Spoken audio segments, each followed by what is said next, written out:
Hey guys, so welcome back to Delve Stack, and today I will be showing you how to scan Spotify code.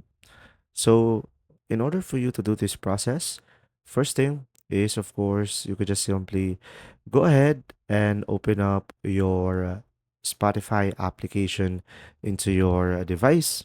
And now here, you could just simply use the search icon at the bottom of the screen or the search menu.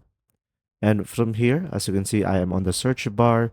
You just simply select the camera icon at the top right corner of the screen. And from here, you will be on the feature of Spotify codes. So from here, you could just simply go ahead and select scan. And now from here, just make sure to allow picture taking or recording video into your camera.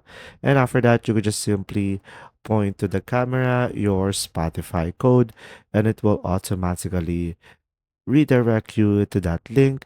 And pretty much from here, you should be able to use the feature to scan a Spotify code.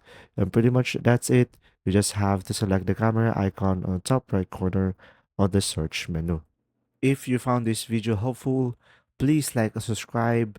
And if you have any questions, just simply go ahead and comment down below, and we will do our best to answer them all.